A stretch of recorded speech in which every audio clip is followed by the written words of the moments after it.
All right, so this is our lecture on thermodynamics, starting with enthalpy and entropy, and then I think we'll get to free energy today.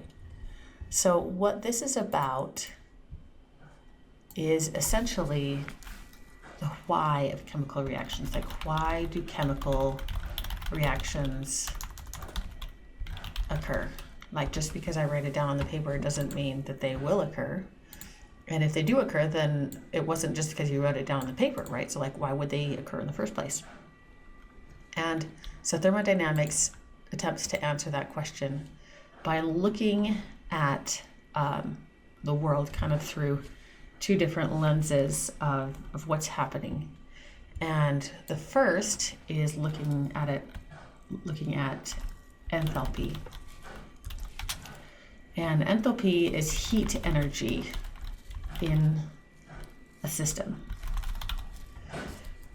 System being a physical or chemical process, so we'll say that. And enthalpy, the heat energy, can be released or absorbed. And so if the energy is, okay,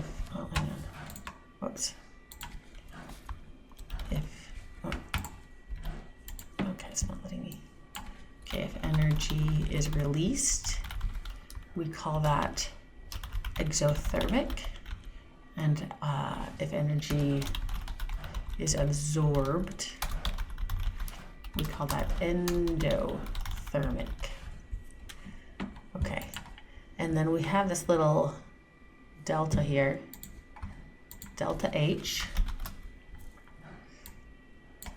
That's the symbol here. There we go. Capital Greek letter delta, which means change in this instance. Delta H stands for enthalpy. If it'll help you remember, there is an H in the word enthalpy. So delta H stands for enthalpy.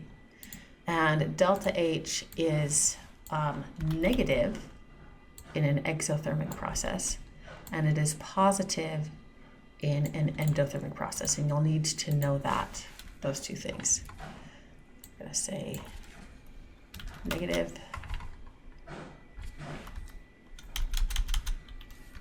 positive. All right. Now, this is just talking about the process itself. And we're going to use words like process and system and surrounding. So let's make sure we kind of understand what we're talking about there. What we find is that you've got the system is what you're talking about or considering, and the surrounding is everything that goes on around it. And energy is never created or destroyed. It's just kind of converted or distributed. And so sometimes if the system is releasing heat, then the surroundings must be absorbing it. And if the system is absorbing heat, the surroundings must be releasing it. Okay, so that it's coming from somewhere and it's going to somewhere. So let me give you an example. So you take a little tray, an ice cube tray, and you fill it with water and you put it in your freezer, right? Because you want ice in your cold drinks, right? This is something that everybody's done, I think, probably. You've made ice. It's probably the easiest thing you could do in the kitchen is make ice. So you fill it with water that's a liquid, and you put it in the freezer, and it becomes water that is a solid. You might never have thought of this as a chemical reaction, because it's not a chemical reaction, it's a physical reaction, but, whoa, I'm still in symbol, hello.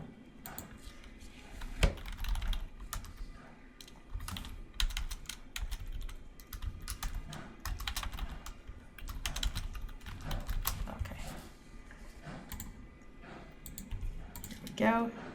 H2O liquid forms H2O solid. So this is a physical process because it's just a phase change. My water didn't change in identity. And you know, and I know that something happened here though. I mean, even though it's still water, it did change phase, right? So I went from a liquid to a solid. So my smallest particles here, went from a liquid, which is where if I zoom in on them, they can slide past one another. We've drawn this image before. And they went to a space where if I zoom in on them, they are stuck right next to one another and they can't move at all. And they've maximized those intermolecular forces there. So I'm in that crystal state. Okay. Can you guys tell me, can you guys guess, when I freeze water like this, is that an exothermic process or an endothermic process?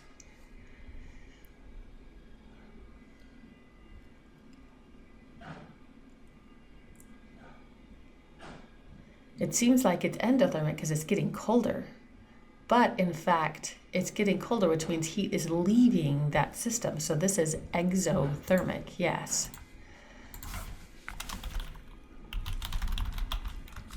Your DH is negative, right? So in this case, the liquid, because it can move, it has more movement energy. The solid is frozen. It can't move at all. It has less movement energy. And movement energy of molecules and atoms is actually a representation of the amount of heat energy in a system.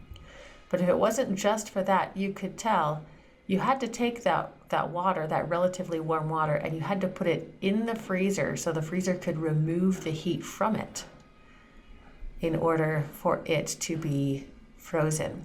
So the process whereby water was frozen, that's exothermic, and this is where I'm saying there's the system right here, which is the water, and there's the surroundings, which is the freezer, right? My freezer is the surroundings. And the process that the freezer is undergoing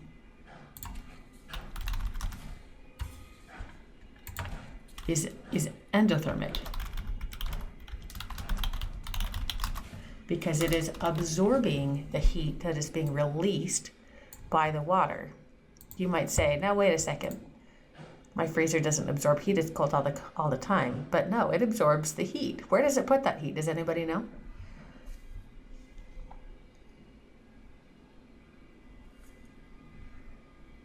It actually, if you pull your freezer or your fridge out from the wall, you'll see that in the back of the freezer, where nobody ever looks, there is a series of coils.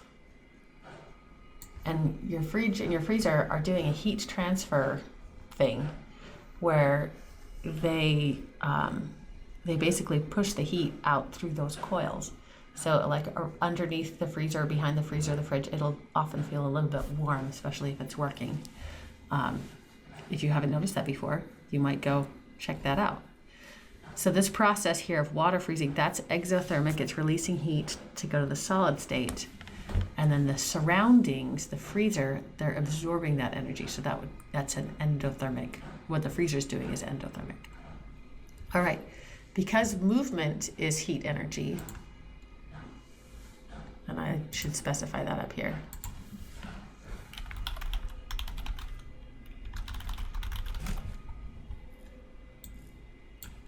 And we know that gases have more movement energy than liquids have more movement energy than solids. Then you can tell, if you're looking at just a physical process of a phase change, you can tell what the delta H is going to be. So if this is a gas, everything's really far apart, everything's zooming really, really fast. We'll just specify here, gas, liquid, solid.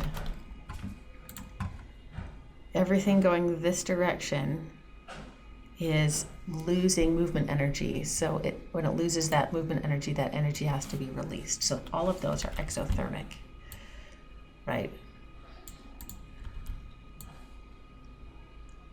Whereas the reverse direction, going from a solid to a liquid, or a liquid to a gas, you're gaining movement energy, so you must be gaining heat energy. All of those would be endothermic, right? Now, these are for physical changes only, not for chemical changes. So what's happening with a chemical change? Let's talk about that. So physical changes, that was, you just look at the phase and you're like, okay, this is what's happening. But with a chemical change, for instance, let's say you're burning gasoline. All right, we can draw the formula for burning gasoline. You have CH18, that's your gasoline, consumes oxygen and goes to form water plus carbon dioxide gas, right? And is this process exothermic or endothermic?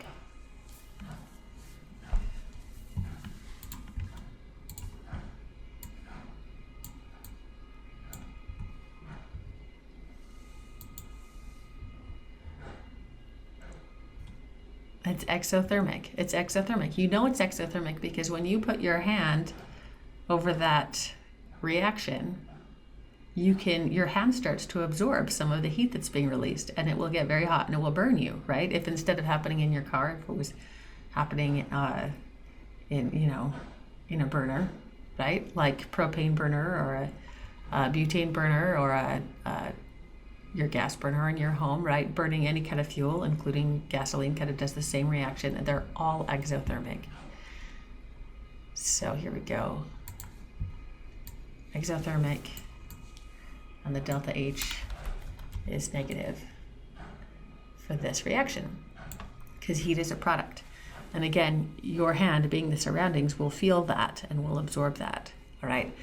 So then the question there goes, well, where did that heat energy come from, right?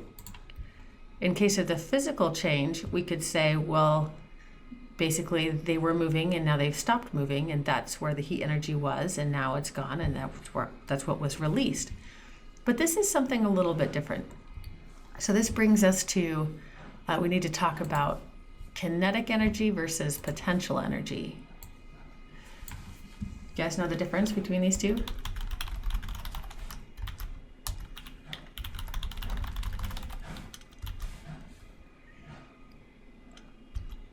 Tell me, Sarah, what's the difference between kinetic and potential energy?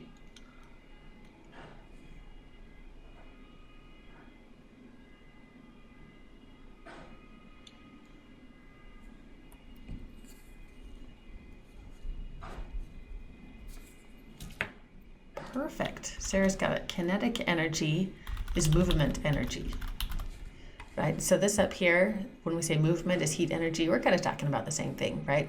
It's just the kinetic energy of individual molecules as opposed to the kinetic energy of the car rolling down the hill, right? So you probably talked about kinetic and potential energy in physics with this kind of idea.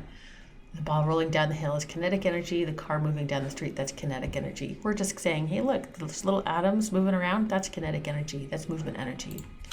Whereas potential energy is exactly what it says. It's potential, which means it has the option to, but it's not necessarily acting as doesn't look like energy yet. We might call it stored energy.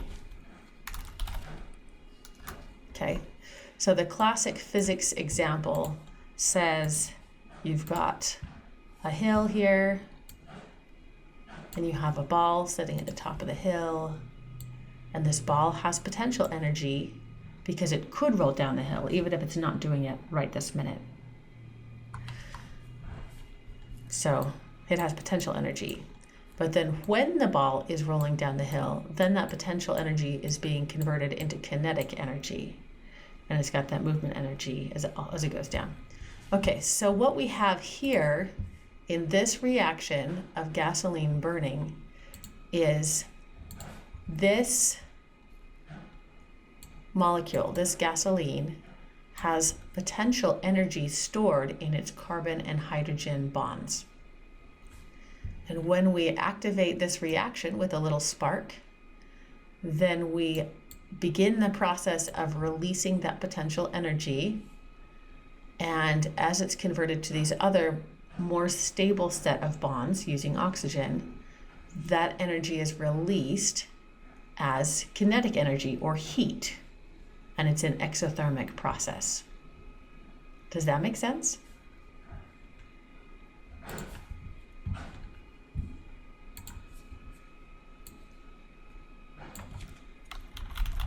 So in chemical reactions,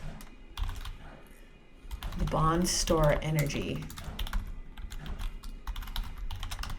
If the products have less energy stored in the bonds than the reactants, that energy is released, just like you see here. Whereas if they have more energy, then that energy would have to be absorbed and it would be an endothermic process. Sarah's got a great question. She says, how do you know how much energy is in the bonds? And if you were in General Chemistry 1, I would give you a chart of bond energies and you would count it up. You'd draw the Lewis dot structure and you'd say, oh, I have 7 carbon-carbon bonds, so let me count the value of those. And I have 18 carbon-hydrogen bonds, so let me count the value of those. And I have 2 oxygen-oxygen bonds, or basically an oxygen-oxygen double bond, so let me count the value of that. And we'll count out the value of the reactants and count out the value of the products, and we'll compare the difference and we'll see. And we're not going to do that in this class because we're just looking at this kind of from a theoretical perspective and not, I don't want to look at the mathematical perspective yet. I want you to understand the theory behind it. So we're not going to do a lot of math with this section, but I will expect you to be able to predict based on some things that you already know, whether something would be exothermic or endothermic if it's a chemical reaction, right?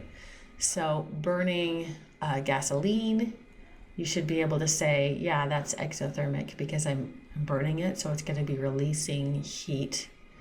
And you could even feel that by putting your hand nearby, and your hand would absorb that heat and it would get hotter. Does that make sense?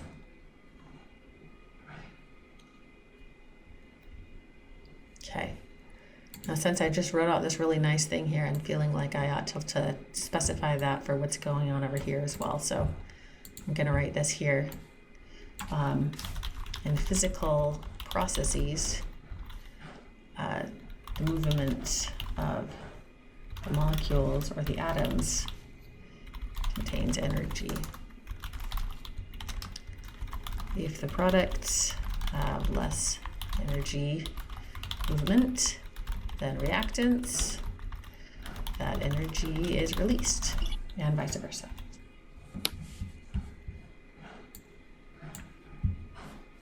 Okay, so any questions so far?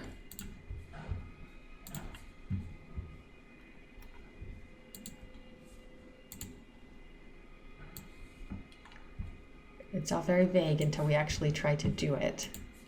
So let's try to do it here. I'm going to copy and paste this in from your worksheet. Predict whether the following processes absorb heat or release heat. You guys tell me. We've got snow forming in the clouds. Hey, that sounds familiar. Anybody else surprised by the snow on Sunday morning?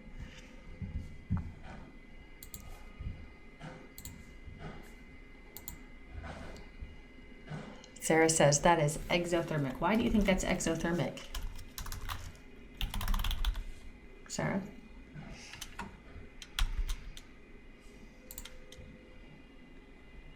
Well, yeah, releases heat. That's what exothermic means. But how did you determine that snow forming in the clouds would be exothermic?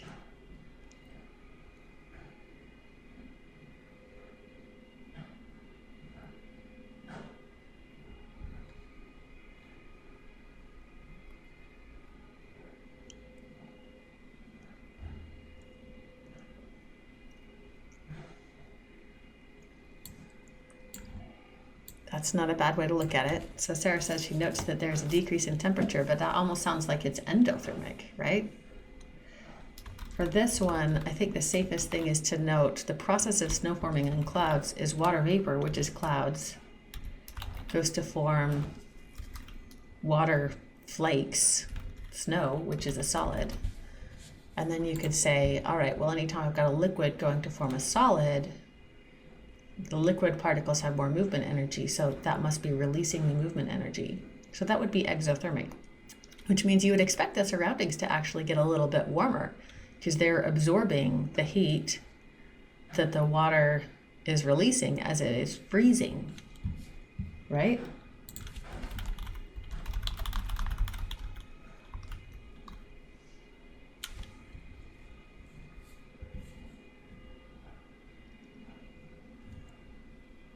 Have you guys ever heard the term the warm before the storm?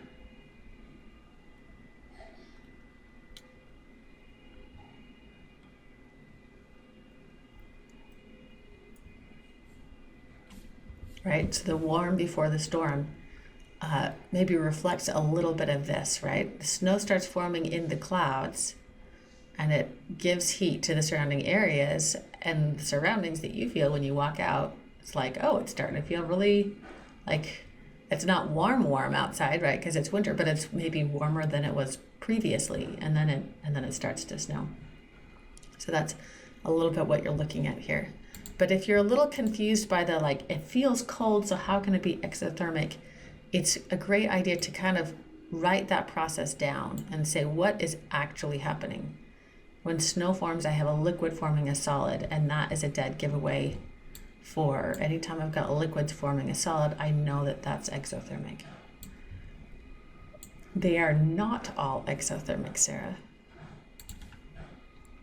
They are not. So let's look at these. What do you think of burning a candle?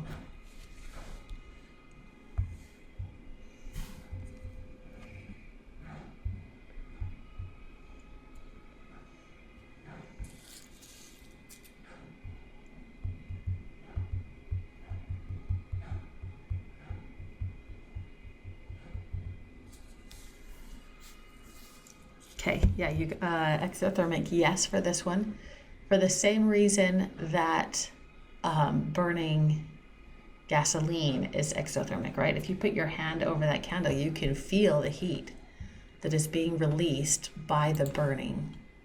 Now, something to pay attention to here, it's very easy to confuse the system and the surroundings if you're not paying close attention, right? Because if I'm drawing a picture of this and considering, what does this look like? I've got a little candle here with some wax, and I've got a little wick here, and my wick is burning. Okay, here we go. And you see the candle wax, which is solid, you see it melting and turning into a liquid and dribbling down the side. And if you're focused on the wax, you would say, oh, well, it's going from a solid to a liquid, so that would be endothermic. But that's the surroundings that is absorbing the heat being released by the system. So if you're ever like, which is she talking about? Look at the ing, right? The burning. So I'm not asking about melting of the candle wax, although it might feel like that's part of the same process. I'm talking just about the burning of the wick instead. Does that make sense? Okay, so we burn the candle wick, it releases heat. You can feel that. The candle wax can feel that. Those surroundings which absorb the heat that's being released, they get warmer. Okay, what about baking bread?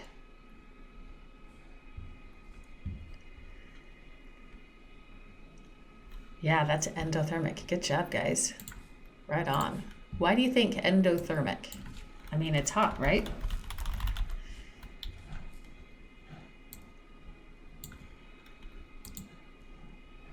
Yeah, Alexander's right. Yeah, you have to constantly keep giving it heat. You have to feed it heat to get it to bake, right? If you put it in a cold oven, it would not bake by itself. It would not itself release heat, right? It has to absorb the heat from the oven in order to bake. Yeah. So that's an endothermic process. Now, this is, again, there's the system and there's the surrounding, right? Yeah, just like Zach said with the ice cube tray in the freezer. Here now I have the oven and I have my loaf of bread in the oven, right? And the system that I'm talking about is the bread, but the surroundings is the oven. So as the bread absorbs the heat, the surroundings have to give it the heat, right? So the oven is whatever process it's doing, that's exothermic, whereas the bread, the process it's doing is endothermic, right? Energy can't actually be created or destroyed any more than molecules or atoms can be created or destroyed. It's just transferred. So make sure you don't confuse what the oven is doing with what the bread is doing, right? The bread has to absorb that heat. It does go from a liquid to a solid. You're right, Sarah, but it's not going, oh gosh, this is hard to explain. So Sarah observes that the bread goes from what looks like a liquid state into what looks like a solid state.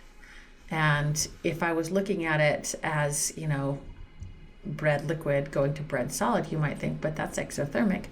But bread is not a physical change where I have one thing as what it is and it stays the same. It's just in a different state, right? It's actually it's a complex mixture of water, mostly water and flour with some microorganisms. And the flour in the bread mixture, the flour is still solid. And the liquid, just the water is still liquid, right? And then mostly the water evaporates. A lot of the water evaporates. So you've got the liquid water going to form a gas in the bread, right? As and as it leaves, then it'll leave behind some of that solid the solid flour particles. Now, it's not as simple as that, right? Because there's gluten in there and there's yeast in there and there's other things in there. But because it's a mixture, it's not just as simple as this one substance becomes solid and it was liquid, if that makes sense. Sarah, you can't treat it the same way if it's a mixture.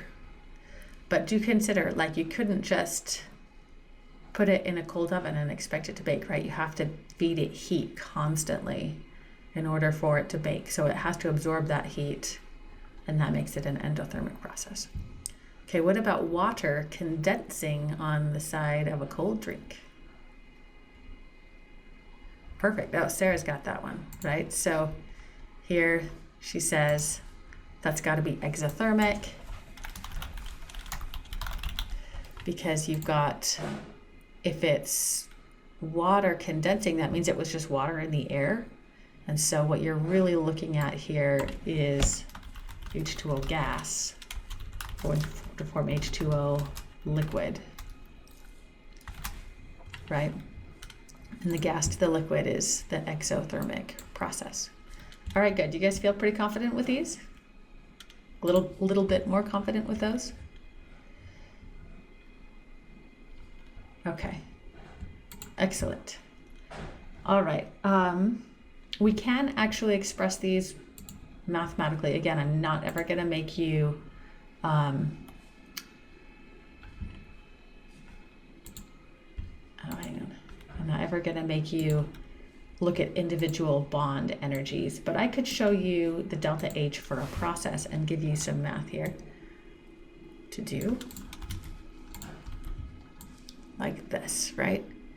This is one way of expressing the amount of heat energy that is absorbed or released in a process. I could tell you, look, liquid water goes to form solid water, and the change in heat energy of that system is a negative 6.03 kilojoules.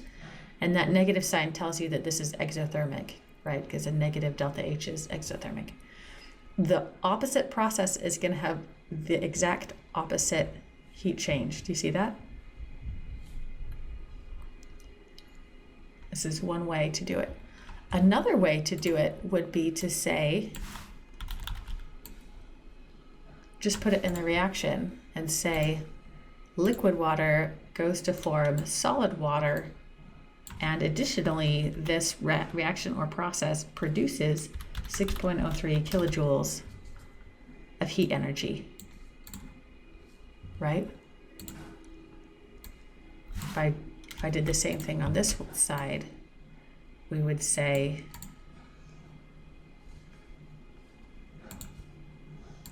if I add 6.03 kilojoules of heat energy to my solid water, I will get liquid water. You'll notice in this side, I don't say whether it's negative or positive. I just show now whether it is a product that is released or whether it is a reactant that is absorbed in the process. Does that make sense? There's just two ways to represent the same thing. Okay, and if I did this, here it is again. This is again from your lecture notes. The same kind of thing for a reaction instead of a physical process. I could either say, here's my reaction and here's my change in heat, and here you can see it's negative, so it must be exothermic. Or I could write out the reaction and say, here it's a product, right? So I'm just saying this plus that as a product because it was released. So now, guess what, guys? Now we can do math with this, just like we were doing mole and mass relationships from chapter 6. Because I have a new relationship that says 2 molecules of hydrogen, if I react them, I'm going to get 572 kilojoules of heat. Or 1 molecule of oxygen will give me 572 kilojoules of heat. Or if I produce 2 moles of water, I'll get 572 kilojoules of heat. So this number is directly related to these coefficients, just like we saw last week. Isn't that exciting?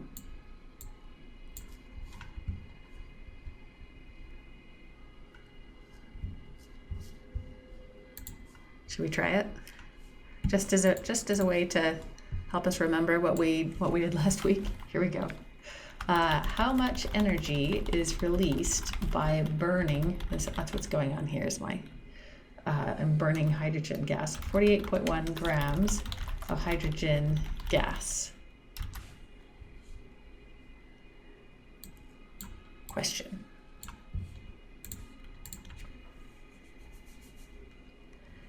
And you're going to say, oh gosh, I'm not sure I know the answer to that, but I do know that 2 moles of hydrogen gas are going to give me this much energy. And I think I know how to go from grams to moles. So let's try that. All right. Step 1, what am I looking for?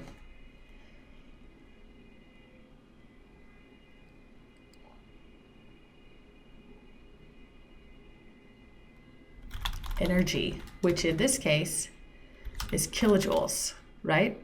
Could also be units of calories, but right now we're just going to use joules or kilojoules. All right, I don't even have to know what kilojoules are. I just have to know how to do dimensional analysis. Okay, Alexander says, not this again. No, this is good practice. We got to practice this because it's going to be on the test too, right? Okay, and what do we know?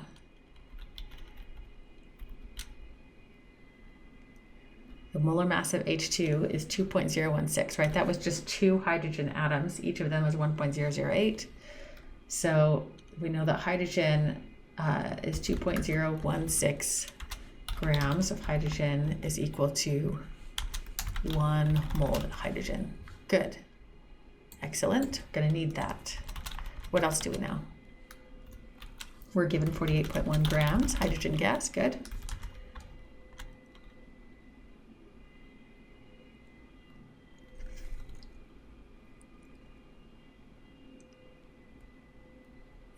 Yes, and from the equation, 2 moles of hydrogen gas is functionally equal to 572 kilojoules of energy. Perfect. Here are the things we know, and this is what we're looking for. So now we just have to play a game. All right, so Sarah says, let's start with the 48.1 grams of hydrogen. That's great. Always starting at the beginning is always a great strategy. Okay, so we're gonna do, I wanna do this in a different color. Here we go. Okay, excellent. And then, how do I get rid of grams of hydrogen? Because I don't really want grams of hydrogen. Oh, you were on it. I've got grams of hydrogen right here. So if I put that on the bottom, they'll cancel. So 1 mole H2, 2.016 grams H2. Excellent.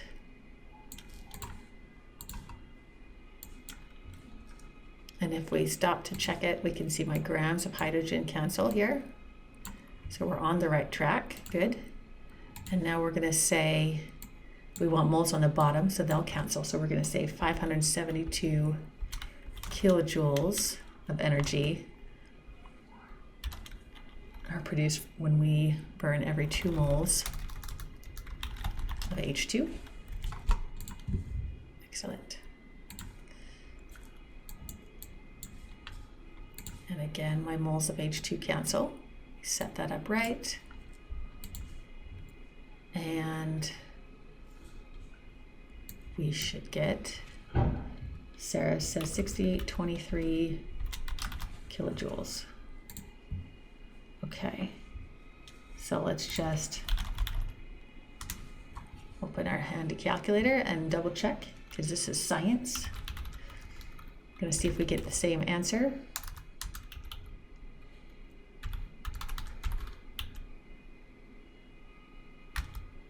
Yeah, perfect.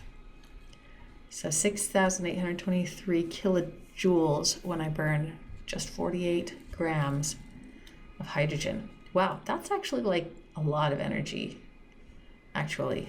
And this is not very much hydrogen. I guess I shouldn't be surprised. I know that if you mix hydrogen and oxygen and you light it on fire, it will explode. So it releases a lot of energy. But yeah, that's how you do that kind of a problem. Exactly the same kind of thing that we were doing from chapter 6, but now we're just going to add in the energy there, okay? There's a couple here on your thermodynamics worksheet, so we can do both. Okay, so for part A, how much energy is released during the formation of 2.64 grams of NH3? And this is my reaction. That's kind of small. Can you guys see that? There we go, I'll make it bigger. Okay, so step 1, what am I looking for?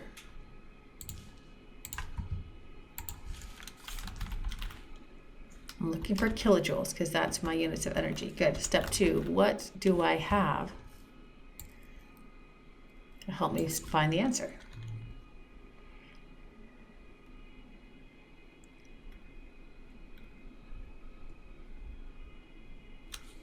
Given 2.64 grams of NH3. Good.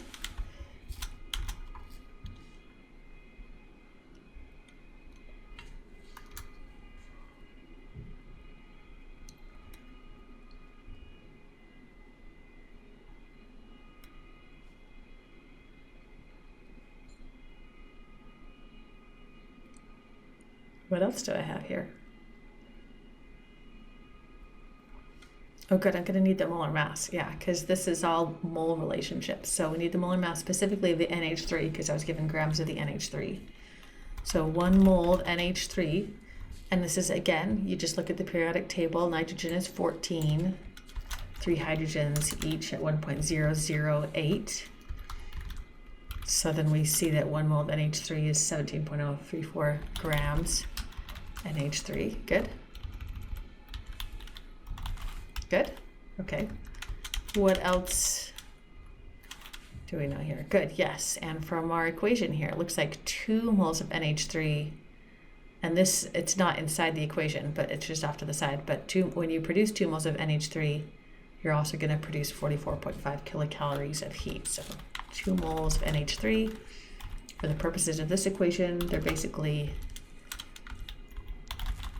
the same. Now, kilocalories is a different, calories are a different energy unit. Joules and calories, you can use both of those. Here, note, I didn't make that a negative number, right? Because the negative just means it's being released or that it's a product. That's what the negative is telling me. So I don't need to maintain that negative here as like a mathematical fundamental unit kind of a thing. It just, every 2 moles produces, by the word produces, I'm meaning that it's an exothermic process. 44.5 kilocalories of energy. Okay, now what do I do?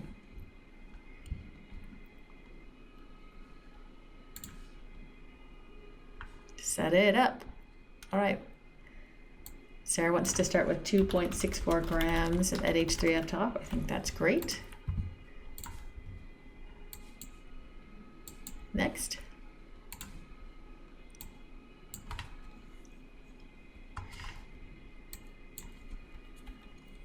Okay, we want to cancel grams, so we're going to use the molar mass there. Every 1 mole of NH3 is equal to 17.034 grams. NH3, good. Excellent. Yeah, we put the grams on top so they'll cancel. And now we want to cancel the moles.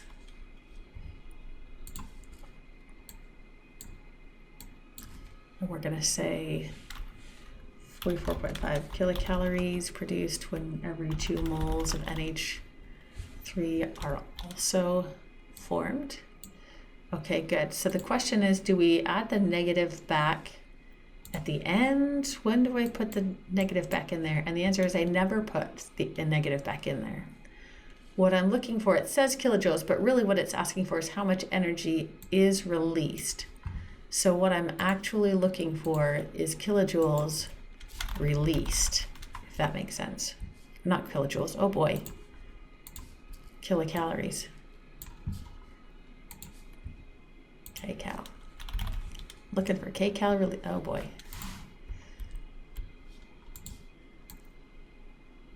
Because I'm not going to bother converting from kilojoules to kilocalories. So they're both units of energy, and the question didn't specify that I couldn't use calories, so that's what I'm going to use. Kilocalories. Kilocalories released. So the word released here indicates that it's an exothermic, right? And that if I was looking at the overall change in heat, that it would be negative. So when I plug this in and I cancel it out here, and I get my answer, you see grams cancel and moles cancel. And when I report my number, 2.64 divided by 17.034 times 44.5, oh boy. Try this again, oh, I hit number lock. Not useful. Glad there's not one of those on an actual calculator. Okay, so when I get my answer here of 3.44 kilocalories, is that what you guys got?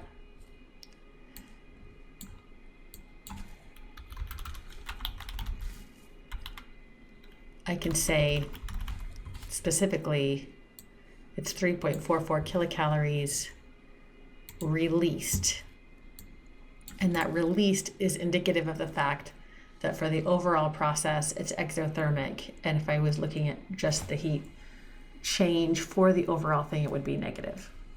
But the word released stands in for basically saying it's a negative 3.44 kilocalorie change. Does that make sense? Zach, you can unmute to ask a question. Yeah.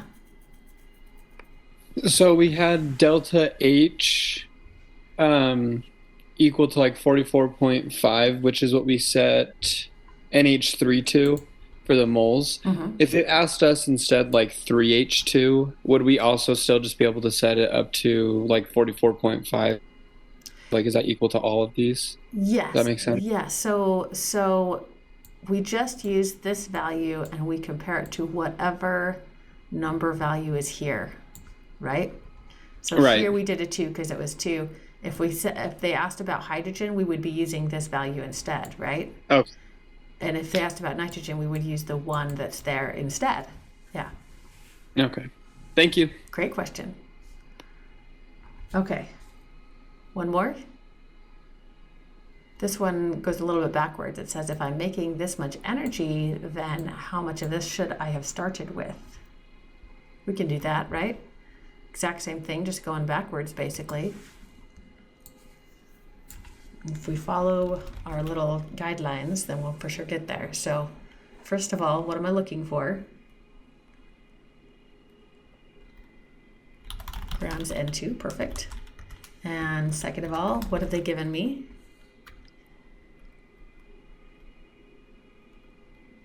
155 kilocalories of energy. And again, they don't say to, how many grams of N2 is negative 155. They use the word release here, and that's a stand-in for that there. Okay, so 155 kilocalories of energy is produced. We did talk about how we're going to use this relationship, right? 1 mole of N2 makes that much, so we can say 1 mole of N2 is equal to 44.5 kilocalories. And then because that's moles and we are looking for grams in the end, we're going to need the molar mass. You guys have got that for me. 1 mole of N2 is equal to 28.02 grams N2. Each nitrogen being 14 grams, so that's just right on. Okay, so here we go. Where shall we start? Nicola says, let's start with 155 kilocalories of energy. Why not? Okay. Next, how am I going to set up my dominoes here so that the dots will match up properly? 1 mole N2 makes 44.5 kilocalories. Good. When I do that, my kilocalories cancel. I'm left with moles of nitrogen. Now I can say, good, 28.02 grams nitrogen in every 1 mole nitrogen. The moles of nitrogen cancel. And I'm left with grams of nitrogen. And Sarah says if I take 155, divide it by 44.5, multiply by 28.02, I should get about 90. That actually makes sense, right? 150 divided by 50 is 3. Multiply that by 28, I'm going to get about 90. Okay, yeah.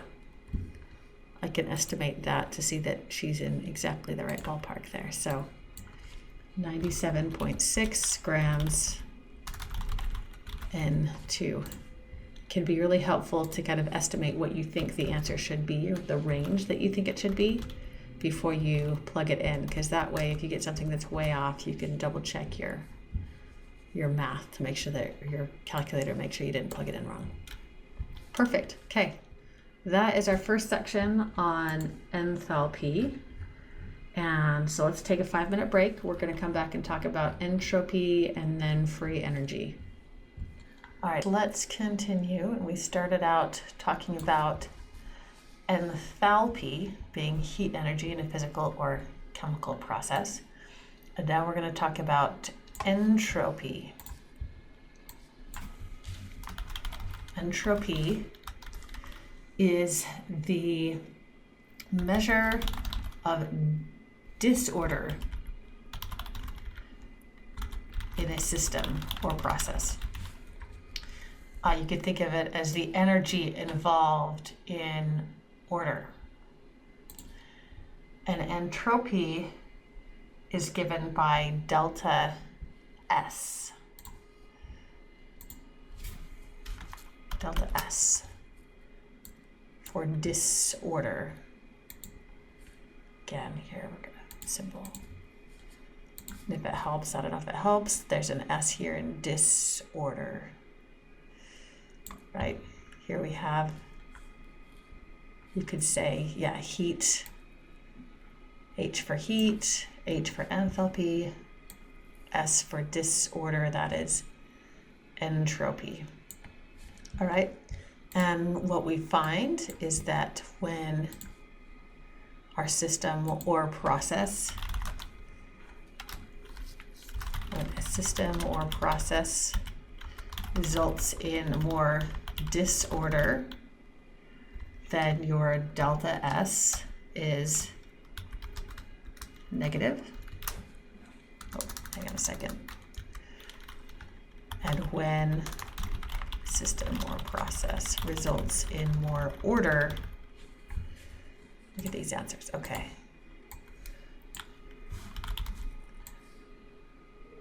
Delta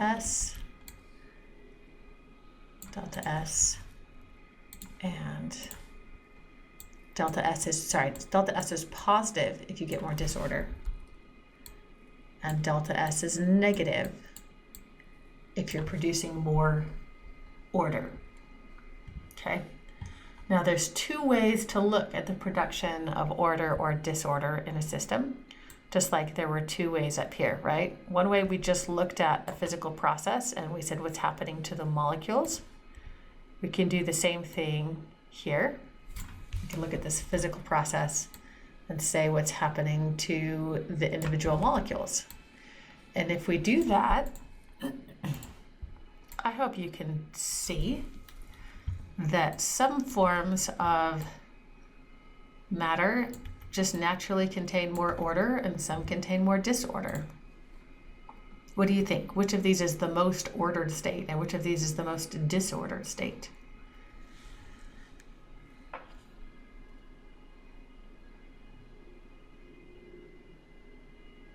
Yeah, the solid is quite ordered. Everything is stacked into place. And the gas is completely disordered, right? Everything is running around like crazy, right? Moving all over the place. So as we move towards from the gas to the liquid and the liquid to the solid, we are increasing our order. So in that case, because we are increasing order, my delta S would be negative. And in the opposite case, going from the solid to the liquid, and the liquid to the gas, that is increasing in disorder. Can you guys see that?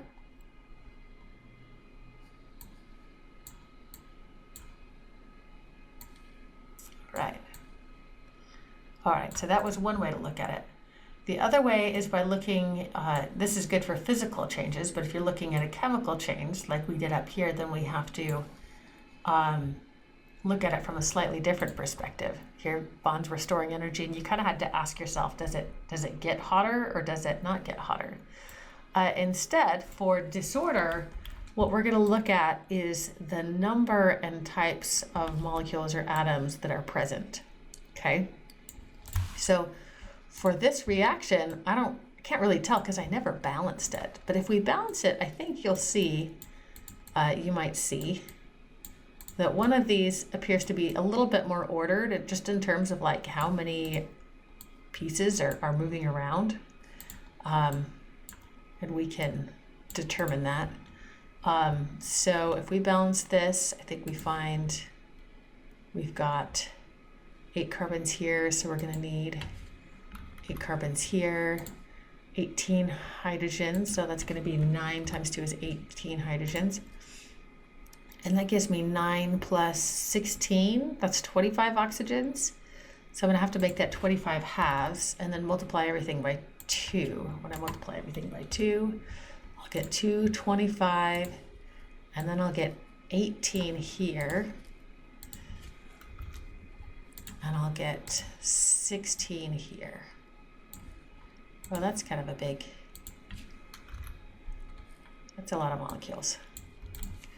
So you can see I just produced 34 molecules, and I started with 27.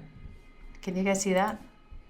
Just overall, I had like 27 things, and I mashed them up, and I came out with 34 things. So the more pieces that you have, the more disorder is present, because each of those individual pieces has its own, say, movement energy, all right? So in that case, especially the presence of the C8H18, this side is the more ordered side. And we're going towards more disorder because we're going towards more individual pieces. So this overall, my delta S for this process would be positive because I'm moving towards more disorder. Does that make sense? Yeah. Yes, Nicole, you've got it. The reactants in this case are more ordered. The whole system containing these reactants is more ordered than the whole system containing these products. That's it. So you're looking at physical changes. You're just looking at the kind of movement ability available here. Otherwise, for chemical changes, you're just going to kind of look at the number of pieces that are that are there in this system. So if we look at our worksheet here,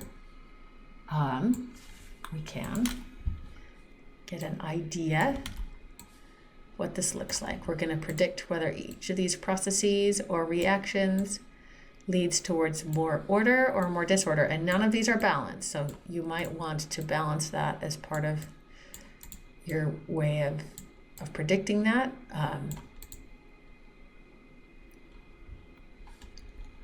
Tell me what you think.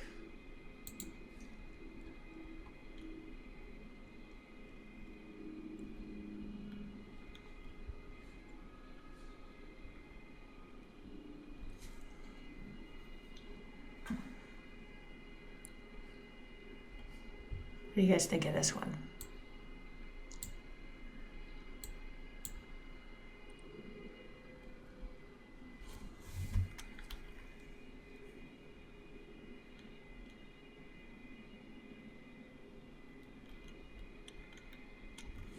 Good. Sarah says, let's balance it first. And if I balance it, I see I've got 4 phosphoruses here, so I'm going to need 2 of these here.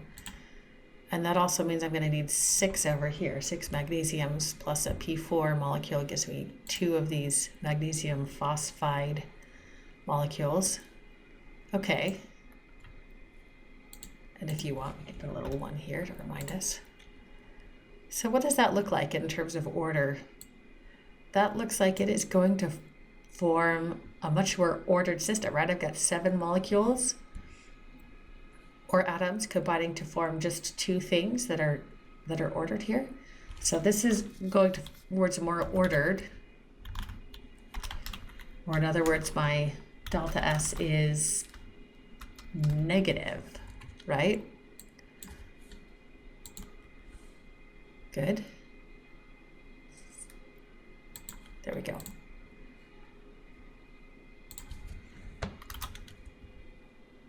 Okay. Lead towards more ordered. All right, what about this guy here? C5H10O plus oxygen makes water and carbon dioxide.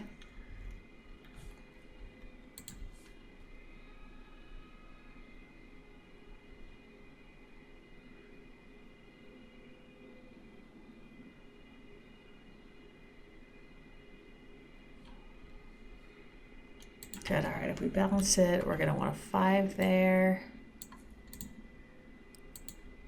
And a 5 there, good, you guys. And that gives me 10 oxygens here, plus 1 here is 15, and there's already 1 here, so I just need 14 more, good. So a 7 there should do it for us. Put a 1 here, just for funsies, okay.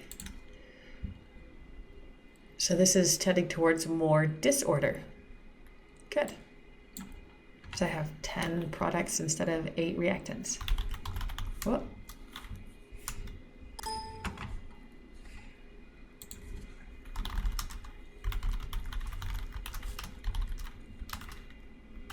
That means DS is positive.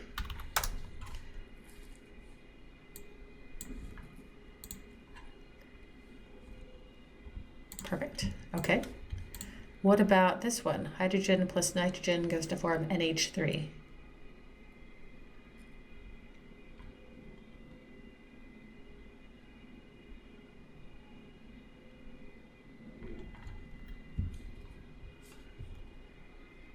Good, I've got an N2 there. That's going to need 2 NH3s. It gives me 6 hydrogens, so I'm going to need 3 H2s. That ought to do it. There's a little 1 here. Okay, so going from 4 molecules to 2, so that is a more ordered system, and my delta S is negative. So I'm just gonna pull this down here. All right, what about this last guy?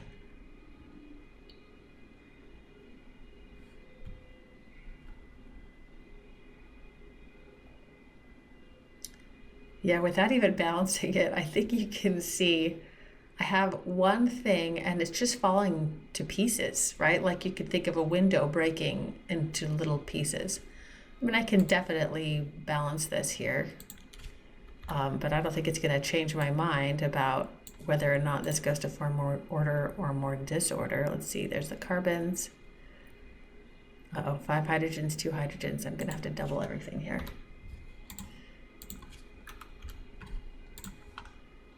It's going to give me 6 carbon dioxides.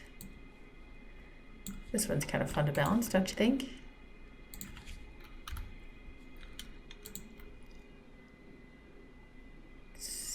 Nitrogens. And I've got 18 oxygens. Minus 5 is 13. Minus 12 is 1. Uh-oh. So 1/2 of an oxygen. Now I have to double everything. So that gets to be 1. And this is going to be 6. And this is going to be 12. And that's going to be 10, and that's going to be 4. Okay, so I've got 4 of these things, and it's just going to decompose into 18, 24, 25 molecules. By the way, this is the reaction for the detonation of nitroglycerin. Very explosive. You can see why, right? First of all, you've got 4 molecules forming 25, but these are all solids, and these are all gases, and gases take up a lot more space. So the destructive power of the nitroglycerin doesn't come from these products being particularly destructive themselves, but when they expand from the solid to the gas, then they push outwards with a lot of force. So that is what's going on here. So hopefully you can all see and agree that that's definitely going towards more disorder, because I'm making like a lot more products there. Everybody feel pretty good about those ones?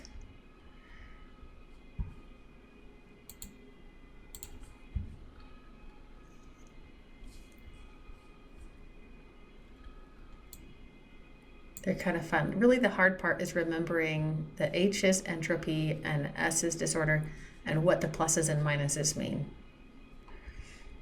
But aside from that, and that's just a little bit of practice, aside from that, it's not too bad. Okay, so the next thing we've got to do is put this together in free energy. So I'm gonna start our new lecture on free energy, but I'm gonna use this same paper